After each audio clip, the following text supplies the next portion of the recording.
Chapter 9. Farewell. "I think I ought to be getting home," said Elmer the next morning, as he ate the last 10 tangerines. "How do you feel, Dragon?" "Fine. Why, I could fly to the moon and back." "Good," said Elmer, "because I think today is my father's birthday." He looked at the plates and the pots and the cups and the silverware and all of the bags of seeds spread all over the pine needles and asked, "King, what shall we do with your part of the treasure?"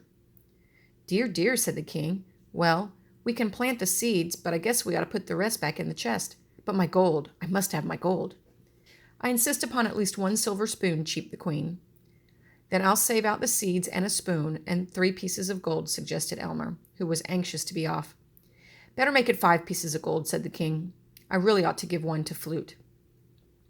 Elmer packed the chest and gave the key back to the king. "Shall we bury it again?" he asked. "I suppose so," said the king, with tears in his eyes. "I hate to think of it way down there, but at least it will be safe from robbers. But never mind about putting back the dirt. We can do that ourselves." So the dragon carefully lowered the chest into the hole while Elmer put away the shovel. Then Elmer packed his knapsack with the 3 bags of gold and the silver harmonica, carefully wrapping the harmonica in the burlap bag left over from the rescue. "Goodbye, everybody, and thanks for a wonderful visit," he shouted to all the canaries. "You can count on me. I'll never tell your secret to a soul." "Goodbye, Elmer, and thanks again," said the king, who was already busy giving orders to the other canaries about filling up the hole.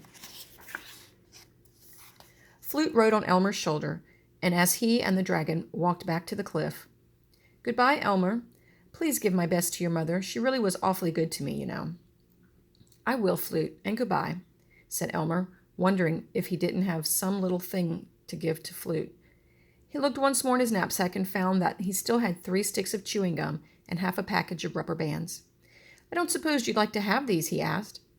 "I'd love them," said Flute. "I'll keep them with my gold piece, and I'll be even richer than the king because I'll keep my treasure where I can see it every day."